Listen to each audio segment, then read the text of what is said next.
और अगर मैं खरेटा साहब की बात सुनूं, समझूं, और जितने मेरे से पहले वक्ता आए, अगर मैं उनकी बात को थोड़ा सा तवज्जो दूं और उसके ऊपर गौर करूं, उसका मतलब समझूं, तो मैं ये समझता हूं कि मांगेराम मलिक जी एक इंसान नहीं बल्कि एक विचार थे। तो इस हिसाब से मैं एक छोटी सी जयकारा लगाऊंगा। मैं अमर रहे नहीं की बजाय मैं चौधरी मांगेराम जिंदाबाद जिंदाबाद, चौधरी मांगेराम मलिक जिंदाबाद जिंदाबाद जिंदाबाद, ये विचार अमर रहे। इस उम्मीद में ये जिंदाबाद रहे, आप लोग इस विचार को लड़ते रहें, इस उम्मीद के साथ मैं आप सबके चरणों में अपना प्रणाम करता हूं। सबको मेरी नमस्ते, जितने लोग यहां पहुंचे हैं और जो बाहर सुन रहे हैं। थोड़ी देर पहले खरेटा साहब ने मुझसे पहले 1 मिनट पहले बोला कि उस टाइम पे भी सरकारें ये कहती थी कि आपकी कीमतें लगेंगी। उस टाइम पे भी वो आपकी पीढ़ियों की बर्बादी के रास्ते खोल रही थी, बना रही थी और निपटा रही थी हम लोगों को धीरे धीरे। और इस वक्त की सरकार भी कर रही है जो इसकी नींव रखने वाली इससे पहले वाली सरकार थी। तो भाई अगर अपने थोड़े से जो सामाजिक जीवन है मेरा 20-22 साल का, जब घर से निकले थे, उस सामाजिक जीवन का अगर मैं निचोड़ बताऊं तो मैंने एक ही निचोड़ समझा कि इसके बाद वाली सरकारें भी आपके बच्चों की बर्बादी का रास्ता बनाती रहेंगी, इसमें कोई दो राय नहीं है, बशर्ते कि हम उनको समझना सीख जाएं, हम उनके हिसाब से चलने की बजाय उनको अपने हिसाब से चलाना सीख जाएं। अगर ये तो हमने सीख लिया तो हम बच सकते हैं अपने बीच से। अगर चौधरी मांगेराम मलिक जैसे नेता अगर निकाल सके, अगर चौधरी चरण सिंह जैसे नेता निकाल सके, तो शायद हम लोग अपनी अगली पीढ़ियों को बचा लें। क्योंकि पिछले कुछ दिनों में लगभग 1 महीने से ज्यादा प्रकरण चर्चा में आया जो सरकारें हमारे साथ कर रही हैं। इस चीज को समझना बहुत ज्यादा जरूरी है, क्योंकि ये वही चीज है जो सीधी सीधी चौधरी मांगेराम मलिक ने बोली थी और जो सीधे सीधे अभी किसान आंदोलन में बैठे हुए सारे नेता बोल रहे थे। अगर किसी को यह लगता हो कि खेती के कानून सिर्फ खेती के कानून थे, तो मुझे लगता है ये बहुत बड़ी भूल और नासमझी है उनकी, बहुत बड़ी भूल है ये, बहुत बड़ी भूल। और एमएसपी का कानून देना और ना देना अगर आपको ये राजनीतिक विषय लगता हो तो भी ये बहुत बड़ी भूल है। ये राजनीतिक विषय बिल्कुल नहीं है, ये बड़े बड़े कॉर्पोरेट्स घरानों का एक अंदरूनी मामला है जो अपने यहाँ कठपुतलियों को बिठा करके उसके बाद उसके हिसाब से अपनी मनमर्जी के काम करवाते हैं। और जो ये बीमारी आई, इस बीमारी की आड़ पे जो लॉकडाउन लगा और उस लॉकडाउन की आड़ में ऑर्डिनेंस के जरिए जो किसान के बिल आए और तमाम कानून जो इस 2 साल में पास हुए हैं, वो सारे के सारे उसी षड्यंत्र का हिस्सा है जिसका 2 बार प्रधानमंत्री नाम ले चुके हैं, जिसको कहते हैं न्यू वर्ल्ड ऑर्डर। मेरे जो बुजुर्ग हैं उनमें से किसी ने इस चीज का नाम सुना है क्या?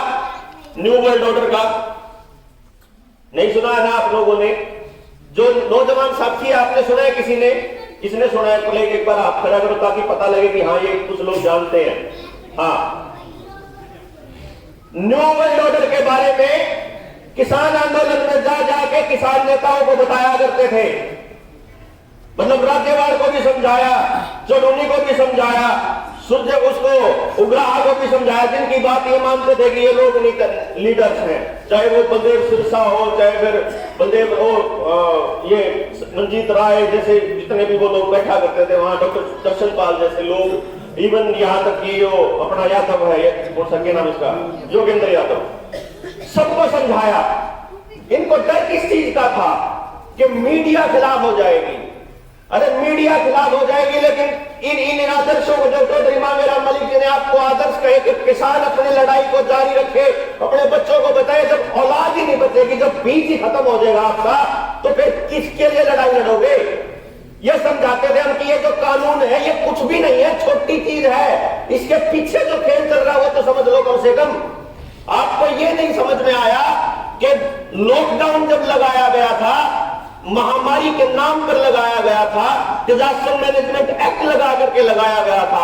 और डिजास्टर मैनेजमेंट एक्ट ऐसी बीमारी के नाम पे लगाया गया जिसको ये कहते हैं कि हाथ लगते ही दूसरे आदमी के लग जाओगी, नजदीक जानते ही लग जाओगी, खुली हवा में सांस लेने से लग जाएगी, वो ये कह रहे थे। और उसकी आड़ में इन्होंने कानून के अंदर जो अमेंडमेंट किया, जो आपका एसेंशियल कमोडिटी एक्ट था, जो पहले वाला कानून था, और बाकी के जो दो खेल खेले, ये क्या थे? ये सिर्फ ये नहीं, आने वाले वक्त में जो आपके लिए पानी का कानून आ रहा है, प्राइवेट प्रॉपर्टी एक्ट आ रहा है, जो बीज का कानून आ रहा है, पर्यावरण प्रदूषण के नाम पे जो कानून आ रहे हैं, national highway authority of India NHAI के नाम पे जो कानून आ रहे हैं, और आपके खेतों के लिए भूमि अधिग्रहण से लेकर के एक एक कानून, ये उन्हीं 3 कानूनों का एक्सटेंशन है। आपको लगता होगा ये 3 कानून वापस करवा लिया आपने, न्यूक के नहीं पड़े हैं, दूसरे और रास्ते तान लाग रहे हैं, दूसरे रास्ते से खेल आने लग रहा है आपके लिए। भूमि अधिग्रहण कानून के लिए पास कर दिया था, आंदोलनकारियों के लिए जो क्षतिपूर्ति कानून है इस भी लागू है हरियाणा में। जब चाहे आपकी जमीन, जब चाहे आपको नीलाम कर सकते हैं आपकी जमीनों को, अगर ये कानून, ये जो मुकदमे लाग रहे हैं वापस नहीं हुए तो, और आपके यो कानून नहीं तोड़वाया तो आपकी सारी जमीनों को काबू करने के पूरे इंतजाम इन लोगों ने किए हुए हैं। डिजास्टर मैनेजमेंट एक्ट लगा, इन्होंने उसके अंदर एक खेल खेला कि आप एक कुर्सी छोड़ के बैठोगे। एक मिनट भाई, ओ भाई कान में बोलो यार, मुंह बोलो। मेरे काम की एक भी चीज नहीं है इसमें मेरे दोस्त, सारे थारे काम की चीज है जो बोल रहा हूं। डिजास्टर मैनेजमेंट एक्ट बनाया क्योंकि ये बातें आपको किसान नेता नहीं बताएंगे। कारण क्या है मैं आपको बता देता हूं। किसान नेताओं के पास, वो नेता बन चुके हैं अब जोगिंदर नैन भाई है, विकासेश्वर भाई है, ये हमारे नेता हैं, ये चेहरे हैं हमारे। इनके पास लोगों को बताने के लिए जितना इंफॉर्मेशन होना चाहिए, उतना इंफॉर्मेशन निकालने के लिए, रिसर्च के लिए जितना टाइम चाहिए, उतना टाइम नहीं है इनके पास। समझ रहे हैं आप? ये काम करना पड़ेगा। जो इनके साथी हैं, जो इनके साथी वो इनको निकाल के बताएंगे सच्चाई कि भाई ये है नैन साहब खेल, इसने समझो और आप लोगों ने बताओ, ताकि लोग समझे इस पूरे खेल को। इन लोगों के पास शाम तक, अभी ये सुबह निकलते हैं, अब आप आपके बीच बैठे हैं, कल को ये फिर थोड़ी देर में कहीं और चले जाएंगे, फिर कहीं और, तो ये नहीं, इनको इंफॉर्मेशन ही नहीं आने देते ये लोग ना। और फिर बोलने से पहले हमारे पास इंफॉर्मेशन होनी चाहिए। अब जानकारी थोड़ी सी दे पाऊंगा, इतना टाइम है इसमें। जैसे ही आपको लगे मैं ज्यादा बोल लिया, मैंने बता दिया जी, मैं बंद कर दूंगा बोलना, क्योंकि कहीं सोचो 2 मिनट हो गए तो मैं, हाँ जी सारी बता रहा, ठीक है। तो जी खेल को समझिए। डिजास्टर मैनेजमेंट एक्ट लगाया, उसके अंदर एक कुर्सी छोड़ के बैठे हैं सदन के अंदर, लोकसभा में भी राज्यसभा में भी।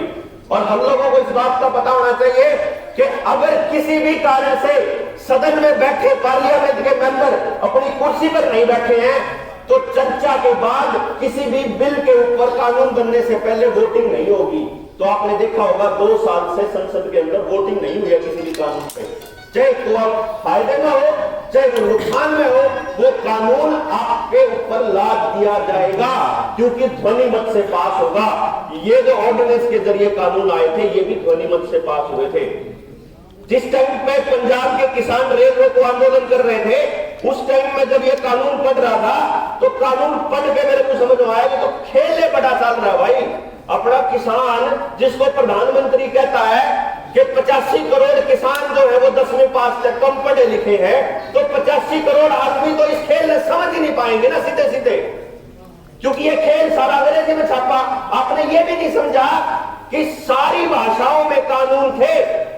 अगर वेबसाइट पे जाते ना, अगर आप भारत सरकार की सारी भाषाओं में, अंग्रेजी में, कन्नड़ में, तेलुगु में, सारी चीजों में, केवल पंजाबी और हिंदी में नहीं थे, क्योंकि पंजाब और हरियाणा ये हिंदी और पंजाबी प्रदेश है। सिर्फ इन 2 भाषाओं में ट्रांसलेट नहीं किए थे। बैठ कर केवला ट्रांसलेट कर जब समझाने शुरू करे, तो जब पैरों के नीचे की जमीन खिसकी कि ये केवल खेती के कानून नहीं है, इन्हें बनाने वाली संस्थाएं है जिसके घरा पर हमला करे रोज की रोज। एक नाम लेऊंगा, सबने नाम सुन रखा है, जॉन डीरे ट्रैक्टर। सुन रखा सबने?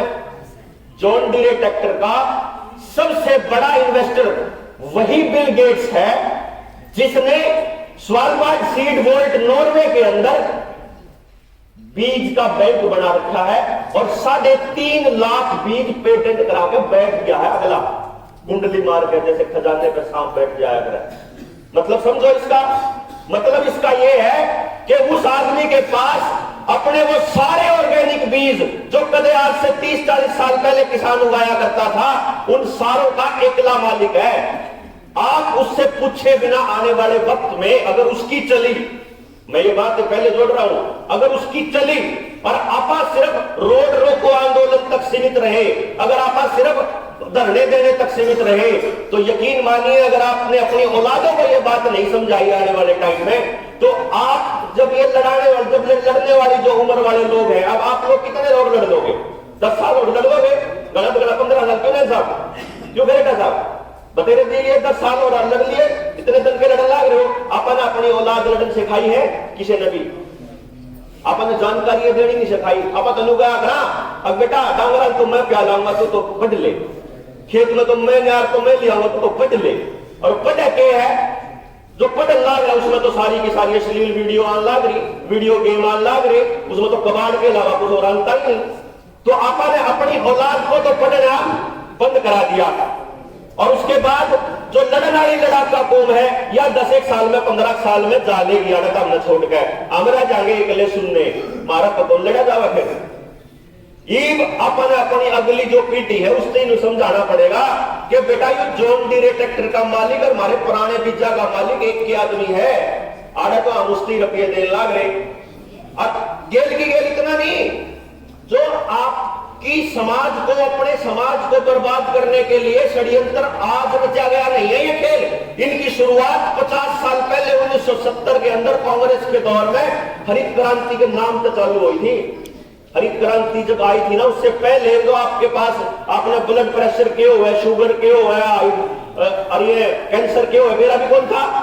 क्यों जी मेरे बुजुर्ग बताऊंगे, पहले मैंने 30-40 साल पहले बीमारियां थी। ये बीमारियां कब आई? जब से आपकी पैदावार ज्यादा होने लगी, जब से आपने हाइब्रिड बीज इस्तेमाल शुरू किए। हाइब्रिड बीज पहले स्टार्टिंग में आए और आज उन बीजों का रूप बदल के जेनेटिकली मॉडिफाइड बीज हो चुके हैं, जीएम सीड्स बोलते हैं जिनको। आज आपके लगभग पपीता भी बिना बीज का आने लग गया, संतरा भी बिना बीज का आने लग गया, खीरा भी बिना बीज का आने लग गया। लाग के समझ रहे हैं आप लोग? बिना बीज के, बीजलेस, सीडलेस। और वो बीज जो है कितने लाने पड़े हैं आज अपने खेती के बीज बाजार से? डंगरा का बीज भी तो बाजार से लाओ हो। अस्पताल में ये बापा जो है खागड़ जोके नहीं रहे हमारे तो रहे। हम नए दूध करा आपने डांगर ने, तो आप बाजार से ही लेके आते हैं अस्पताल से बीज। और मेरे ख्याल से अपने गांव में 20% नौजवान जिनके नए ब्याह हुए हैं वे भी बीज बाजार से लेना शुरू करके। नाम लो तो बताओ जी, मेरी माता बता देगी आपके गांव में बिल्कुल सच्ची बात ना हो तो। ये बाजार में बीज आने शुरू हो जाए 50 साल पहले, तो ये समझो ये बीज का खेल आप समझो। क्योंकि मैंने एक वीडियो जारी करी थी जो माननीय शंकराचार्य जी है उनके लिए कि ताकि धर्म की लड़ाई लड़न लाग रहे हो, धर्म के रक्षक कलम यूं तो देख लो, जब बीज नहीं बचेगा तो किसकी लड़ाई लड़ोगे? जब उनके काबू में होगा। किसान को प्रोग्राम किया जा रहा है पिछले 7 साल से, आप लोगों को अपना ट्यूबवेल का कनेक्शन लेना है, बिजली का कनेक्शन, लेकिन हाथ जोड़ के खड़े हैं सीएम साहब जी कनेक्शन देंगे। अब 100 एप्लीकेशन आ रही है, 10 आने मिलेगा। आने वाले टाइम में जब बालक पैदा करने होंगे तो 100 बालक एप्लीकेशन देंगे, 10 आने देंगे इजाजत पैदा करने की। वो बताएंगे किसका बीज आके जाएगा किसका नहीं जाएगा। यो खेल है। अब इस खेल में समझने खातर अपने पास कम से कम 7-8 घंटे होने चाहिए, इतना पूरी चीज समझने खातर। वही मैं नहीं लेना चाहूंगा। उसके लिए ही हम लोग, सुशील होगा भाई, विकास भाई होगा, जनता सरकार मोर्चा बनाया जब हमने, जब 21 संगठन मिलकर, उसका पर्पज एक ही था कि एक गांव में जाके नौजवान तैयार बात समझाओगे कि थारे बीज पर अटैक क्यों करो लाग रहा है, थारी जमीन क्यों कर ले जाओगी, थारे ऊपर कंट्रोल क्यों कर करा जाओगा। आप अगर आज की मेरी पोस्ट देख लो, मैं आपको 4-5 चीजें मैं पढ़ के इसलिए सुना रहा हूं ताकि मुझे मेरे से कोई चीज छूट ना जाए। एक चीज है छोटी सी, बस 1 सेकंड का इंतजार करो। अभी थोड़ी देर पहले मैंने लिखा कि आने वाले समय में आपको 5-4 चीजें सुनाई देंगी। पहला बंद करना मकड़िया मानू लाकर पासे था आर्टिफिशियल इंटेलिजेंस। अभी कुछ शब्द जो हैं हमारे बुजुर्ग जो नहीं पढ़े लिखे हैं, अंग्रेजी नहीं समझते, उनको नहीं आएगा समझ, लेकिन आपको तो क्वारंटाइन और लॉकडाउन भी नहीं दे रहा था, सारे सिखा दिए। आर्टिफिशियल इंटेलिजेंस, रोबोटिक्स, रोबोट्स आने वाले टाइम में सर्जरी किया करेंगे, डॉक्टर्स नहीं होंगे, मिलिट्री भी खत्म हो जाएगी, पुलिस भी खत्म हो जाएगी। ड्रोन टेक्नोलॉजी, फार्मिंग का तो जिक्र काल कर दिया, कल के बजट के प्रस्ताव पेश किया तो ड्रोन टेक्नोलॉजी किसानों की आन लग रही है, मैं उसका जिक्र अभी बताऊंगा आपको। ऑटोनोमस व्हीकल मतलब अपने आप चलने वाले व्हीकल आ चुके हैं इस टाइम, लेकिन वो चलेंगे 5G से। सिंथेटिक वूम्ब, सिंथेटिक वूम्ब का मतलब है कि कृत्रिम गर्भाशय, कृत्रिम गर्भाशय, मां की जरूरत नहीं है बच्चा पैदा करने के लिए, लैब के अंदर मतलब उधर से बीज लिया, उधर से प्लास्टिक का गर्भाशय लिया और उसके बाद मां का गर्भ अपने आप लैब में तैयार हो जाएगा, उनको बालकों की जरूरत नहीं है। जीएम फूड, पैकेट वाला खाना, एलियन थ्योरी, युद्ध, वैक्स, ये vax vaccine, different variant of ये वायरस और इस नई नई महामारियां, और डिजिटल एजुकेशन, डिजिटल एजुकेशन का जिक्र भी कल कर दिया। राष्ट्रपति ने अपने अभिभाषण में बोला है कि हम गांव की एक भी जगह नहीं छोड़ेंगे जहां इंटरनेट नहीं होगा और सारी पढ़ाइयां आने वाले टाइम में डिजिटल होने जा रही है। क्लाइमेट चेंज, पर्यावरण प्रदूषण, डिजिटल करेंसी जिसका अभी कमीशन बैठा हुआ है भारत सरकार में, और इस साल में सारे बैंक बर्बाद हो जाएंगे। 2022 खत्म होते होते सारे बैंक बर्बाद, आपका सारा पैसा क्रैश होने वाला है। और माइक्रोचिप, दिमाग में लगने वाली चिप, ये चीजें हैं कुछ जो मैंने लिखी थी। इसके अलावा 2-4 चीजें और बता देता हूं, इन सारी चीजों को आपस में जोड़ देता हूं। न्यूरालिंक के बारे में किस किसी ने सुना है? न्यूरालिंक किसी ने सुना? एलन मस्क है, स्पेस एक्स नाम से प्रोग्राम चलाता है, वो दुनिया के है ना ना ना ना ना ना हाँ, मतलब वो उसको दूसरा एक वर्जन भी है, ये भी एक वर्जन है मतलब जॉम्बी वाला। लेकिन एलन मस्क वो आज से 7 साल पहले उसने न्यूरालिंक खरीदी थी, और न्यूरालिंक एक ऐसी टेक्नोलॉजी विकसित कर चुकी है कि वो आपकी मेमोरी को रिप्लेस कर सकता है। अब कई बातें मेरे को उस टाइम पे लोगों ने 2 साल पहले, जब मैं 1 साल पहले किसान आंदोलन में बोलने लगा था, उससे पहले जब मैं वीडियो बना कर डाला करता तो मेरे नीचे कमेंट आया करते, तेरा लिया दिमाग सटक, सुशील भाई डाला करता, इन्हें क्या करते, यूं मरवा लोगों ने, इतनी बड़ी महामारी ऑनलाइन, सारे टेलीविजन अखबार सारी दुनिया में हो रहा, और कभी नहीं कहने लग रहा षड्यंत्र है, षड्यंत्र है। लेकिन अब तो अपन सारे ने बेरा लग गया। 1 साल से किसान योद्धाओं ने साबित कर दिया उड़ा बैठ के कि सारा का सारा खेल चल रहा था। तो जब मैं ये क्या करता तू सपने में जीवे छोड़े, फिर मैं न्यू हमारे बुजुर्गों ने पूछो 1990 में 1980 में कोई न्यू का धंधा, जब टेलीविजन आए थे, इतने बड़े बड़े टेलीविजन थे, मैं जब कोई तन्यू का धंधा आने वाले टाइम में टेलीविजन का साइज आपके हथेली जितना होएगा और आपके हाथ में लेके घूमोगे और दूर बैठे अपने रिश्तेदारों की शक्ल उसमें देख लिया करोगे, तो उस टाइम पे हमारा बूढ़ा तन्यू का पागल ना बनावे थोड़े। क्यों जी? क्योंकि आपको शायद नहीं पता है इस मोबाइल का आविष्कार 1985 में 80-90 के दशक में हो चुका है। ये हमारे को दिया गया 2005 के बाद है। समझ रहे हैं मेरी बात को? हम लोगों को टेक्नोलॉजी में इतना पीछे रखा जाता है कि जो उनकी प्लान होगी उस प्लान को आप समझ ही ना पाए। जिनकी प्लान बना, क्योंकि यह बहुत बड़ी सवाल है, जिनका प्लान बना, उनका प्लान जो आपकी हर चीज को कंट्रोल करते हैं, आपकी रोटी, आपका पानी, आपकी राजनीति, आपका पैसा, आपकी बैंकिंग, आपकी नीतियां, आपके जितनी पॉलिसी बनती है, जितने कानून बनते हैं, एक एक चीज को वो लोग कंट्रोल करते हैं, जिसका नाम आज के टाइम में वर्ल्ड इकोनॉमिक फोरम है। उससे पहले यूनाइटेड नेशंस था, और यूनाइटेड नेशंस के जो मालिक हैं वो हैं दुनिया के वो 500 आदमी जिनके पास अकूत संपत्ति है, जो फॉर्च्यून 500 के मेंबर्स हैं। जिस टाइम पे आज उनके 3 चेहरे सबसे आगे आ रहे हैं तो बहुत सारे चेहरे, 13-14 फैमिलीज है जो कंट्रोल करती हैं, लेकिन 3 चेहरे सबसे आगे हैं, एक बिल गेट्स, एक रॉथस्चाइल्ड, एक रॉकफेलर। तीनों का मतलब समझाऊंगा और फिर अपनी बात को खत्म करूंगा, ताकि आप इन चीजों को अपने बच्चों को बोल के जोड़ सकें। ये वीडियोस आपको मिल जाएंगी चैनलों पे, तो आप इनका मतलब समझ पाएंगे कि जो मैंने बातें कही थी वो क्या क्या थी। आपका एलन मस्क तो है ही है, उसका मतलब इन तीनों को जोड़ने वाला एलन मस्क है। एलन मस्क तो पहले बोल ही दिया मैंने। आप देखिए,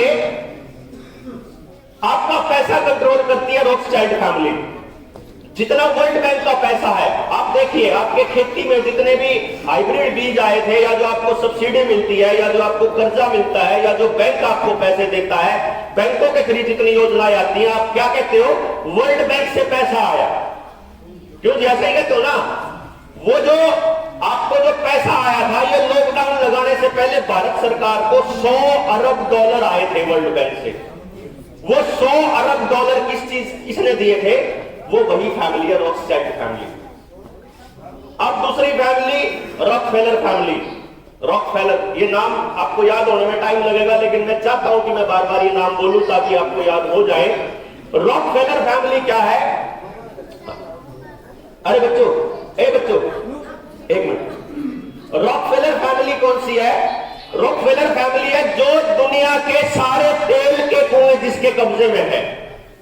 बिग माफिया है तेल का। जब तेल का शोधन होता है, जब उसमें से पेट्रोल, डीजल, केरोसिन और ये जो अपना गाड़ियों में डलने वाला मोबिल ऑयल, ये जब सारा निकल जाता है तो कुछ कबाड़ बच जाता है, केमिकल्स बच जाते हैं। उस केमिकल से बनते हैं फर्टिलाइजर और डीएपी जैसी चीजें। और आपको बता दूं कि जो आपको 1970 के बाद जो हरित क्रांति के नाम पे जो आपको पेस्टिसाइड दिए गए थे, जो आपको जहर दिया गया था, जिसकी वजह से आपको blood pressure, sugar, heart attack और बड़ी बड़ी क्रॉनिकल डिजीज होनी शुरू हुई थी, उस केमिकल फर्टिलाइजर कंपनियों के माफिया का नाम भी वही रॉकफेलर है। यानी वह फैमिली आपसे तेल के नाम पर रुपया लूट रही है और उसके बाद जो बचा हुआ कबाड़ है उसको बेच के आपकी जमीनों को खराब करती है। पहले आपकी जमीनों को हल से जोत दिया करते थे, आज आप नहीं जोत पाओगे। पहला कारण, आपने इतना पेस्टिसाइड डाल दिया है कि आपकी जमीन इतनी सख्त हो चुकी है। और दूसरा कारण 2017 का मॉडल एपीएलएम एक्ट, जिसके बारे में आपको पता भी नहीं है कि आपके डांगर इस टाइम पे मॉडल एपीएलएम एक्ट के अंदर आ चुके हैं। जो आपका बर्द है, जो सबसे बड़ा साथी होया करता किसान का, वो आज वन्य प्राणियों की श्रेणी में है। अब अगर उसको घर में बंद हो गए, सरकार ने जिस दिन वो नोटिफिकेशन लागू कर दिया, आपको 3 साल की कैद हो सकती है अगर बर्द घर में बांध लिया तो। या बात का पेड़ ही कोई किसान है। अगले नंबर पे बताओ, अगर कमर्शियल जो आने लगा मॉडल एपीएलएम एक्ट के अंदर है कि 2 फालतू डांगर होए तो आपको कमर्शियल कनेक्शन लेना पड़ेगा बिजली का। ये मॉडल एपीएलएम एक्ट है जो 2017 पे चल रहा है, इतने नीचे चल रहा है। अब अंधेरा को नहीं बतावा। दूसरी बात, कोई भी आदमी ढूंढ सके मॉडल एपीएलएम एक्ट, 300-400 पेज का कानून है। अच्छा जी सुनो आगे। ये तो था खेत की जमीन के ऊपर कब्जा, जो पेस्टिसाइड आपको दिया। और कमाल की बात यह है कि जो पेस्टिसाइड खाने के बाद, जो वो कबाड़ खाने के बाद, उस जो बीज आपको दिए गए हाइब्रिड बीज, उन बीजों के अंदर वो क्या देने लग रहे हैं? वो बीज अब इस टाइम पे ऐसे हो चुके हैं कि वो बांझ बीज हैं। अगले साल दोबारा से वो बीज फसल नहीं उगा सकते, आप उसे फसल का बीज नहीं बना सकते। और कमाल की बात यह है कि उन सारे बीजों का मालिक एक बन चुका है जिसका नाम है बिल गेट्स। 3.5 लाख बीज वो स्वालबार्ड सीड वाल्ट में रखकर मालिक बन चुका है। और उससे भी आगे कमाल की बात एक और बताता हूं कि आपको जो ये टीके लगाए जा रहे हैं, इसका फार्मूले का पेटेंट भी उसी बिल गेट के नाम है। यानी कि खेत वाले बीज का मालिक भी वो, और ईद जो बीज आगा होगा उसका मालिक भी वो, आदमिया के बीज का मालिक भी वो। और वो जो मैं रॉकफेलर की बात बताऊं था कि जब आप वो जीएम सीड खा के और पेस्टिसाइड वाला मटेरियल जब फसल उगा के जब आप बीमार होते हो, जब आपको blood pressure, sugar, heart attack जैसी बीमारियां होती है, उन बीमारियों को ठीक करने के नाम पर जो दवाइयां आप खाते हो, वो जिस केमिकल से बनती है वो भी उसी तेल के बचने वाले केमिकल से बनती है। उन दवाइयों का बिग फार्मा यानी कि जो दवा कंपनियों का जो बड़ा रैकेट है, उसका मालिक भी वही है रॉकफेलर। यानी वो ये 3 फैमिली आपकी सारी चीजें कंट्रोल करे बैठी है। और ये 2016 का हमारे नीति आयोग के अंदर सितंबर 2016 में बिल गेट का भाषण देखो, प्रोग्रेसिव फार्मिंग करके पेज नंबर 21 के ऊपर 2 बातें बोलनी थी जो बिल गेट में 2016 में जो हमने इग्नोर कर दी। उसने कहा था कि 2022 तक हम भारत के किसानों की आमदनी दुगनी कर देंगे। और उसने दूसरी लाइन बोली थी कि हम भारत के अंदर ऐसी खेती लाएंगे जिसका नाम है blue river technology, farming without farmers, बिना खेती के, बिना किसान के खेती, ये 2016 में बताया, आपको बता दिया था। ईब आज 2022 के बजट में इंट्रोड्यूस हुआ है। अब ये इतना आराम से काम करते हैं कि हम लोग ये सोचते हैं कि 4 दिन अपन सीएम की रैली उड़कर रोक दी तो हम एंडी हो गए। ये आपको नीचे ही नीचे आपकी जड़ें काटने लग रहे हैं, आपके बालका का दिमाग खराब कर दिया, बच्चा का तो पति पूरा, जो 2 साल से घर बैठे हैं। नौजवानों को अश्लील वीडियो गेम और हिंसा वाली गेम खिला करके उनका दिमाग खराब कर दिया। जो उनसे बच रहे हैं उन खातर नशे की तस्करी सरकार खुद करने लग रही है, खुद अवेलेबल कराने लग रही है। नशे के लिए नया कानून आ रहा है, अगर आप लोगों को पता ना हो तो, कि 10 ग्राम तक का नशा बालक अपनी जेब के अंदर रख सकता है। आप उस कानूनी उसको अधिकार है। ये बाकायदा कानून बनने जा रहे हैं, यानी कि आपकी फसलों की लड़ाई भी न्यू की न्यू है आज के टाइम में, और आपके नस्लों की लड़ाई भी न्यू की न्यू है। आप क्योंकि हम लोग जो इकट्ठा हुए हैं उसका मकसद कुछ और है, और आप जो यह लड़ाई लड़न लाग रहे हैं, या लड़ाई इतनी बड़ी है जो बिना जागरूकता के संभव नहीं है। हमने चाहिए आपके नौजवान साथी, आपके नौजवान बच्चे जो गांव में, गांव पास सापते गांव में पूरे षड्यंत्र ने समझा सकें, क्योंकि हम जो 10-20 लोग हैं हम हर गांव में नहीं जा पाएंगे। हम आपको पूरी बातें बता सकते हैं और समय इसके अंदर खूब चाहिए। तो जब हम 100 बच्चों को बताना शुरू करेंगे तो 5-4 बच्चा का समझ में आओगी, वही बालक समझा पाओगे सबके गांव में। तो उसके अंदर हमने ये प्लान किया है कि जो अपनी ट्रेनिंग है उसका रिकॉर्डिंग करके आपके गांव में दे दी जाए, ताकि आप ऐसी किसी जगह में जो सामूहिक जगह हो वहां पे प्रोजेक्टर पे चला के उस पूरे के पूरे षड्यंत्र को समझ सके। जो महिलाओं के लिए अलग से गांव में कोई जगह बन जाए कि दिन में अपना काम निपटा कर आके इसमें समझो, अपने बालकों भी समझाओ। फिर आपने कैसा एजुकेशन सिस्टम चाहिए, हमने समाज को कैसा बनाना है अगले 100 साल में, क्योंकि ये जो महामारी का दौर है ये 2030 तक चलेगा। मैं आपको बता देता हूं पहले से, ये 2 में काम नहीं चलेगा, 3 तो आपने अपने आंखें देखे लिए हैं, 4था भी होगा, 5वां भी होगा, ये आता रहेगा। समझ गए ना आप बात? तो ईब इसने बचा लो, अगले पीढ़ी बचा लो। मेरे तो इशारे लागे करने बहुत हो गए, थाम देते हैं। तो भाई यह समस्या है मेरी, मेरा मीटर चालू हो पास है, लंबा हो जाए, लेकिन समस्या ही इतनी बड़ी है, हम क्या करें। जिसके यह बात पूरी समझ में आ गई, सच्ची में नींद नहीं आएगी, और यह भड़क नहीं रहेगी। गलत बता दे जितना बताया जाए, बता दे जितना बताया जाए, उसे भड़क में खड़ा। अगर गलती से कोई और चीज गलत बात निकलेगी तो उसके लिए तो माफी, लेकिन गामा गामा जाकर हमारी जागृति की मशाल जिंदा रहेगी।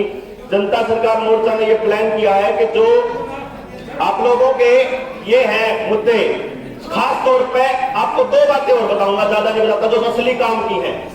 एक तो ये कि जो अपने ऊपर ये महामारी के नाम पे ये लगाया गया डिजास्टर मैनेजमेंट एक्ट, ये डिजास्टर मैनेजमेंट एक्ट लगाने से लेकर के, अगर ये कानून है बकायदा कि अगर सरकार डिजास्टर मैनेजमेंट एक्ट लगाती है तो उसके बाद से इंसान का सारा खर्चा सरकार उठेगी। आपने कोई लोन ले रखा हो उसकी किस्त भी, आप मकान किराए पे ले रखा हो, दुकान किराए पे ले रखी हो, आपका खान का, पीने का, पेट्रोल का, डीजल का, एक एक चीज का खर्चा ये बकायदा कानून में है। तो आप जब अगली लड़ाई शुरू करांगे, आप एमएसपी की लड़ाई चालू होगी, दुकानदारा की लड़ाई चालू होगी, जो बच्चे हैं उनकी लड़ाई भी चालू होगी, स्कूल की भी, कॉलेज की भी, सारी चालू होगी।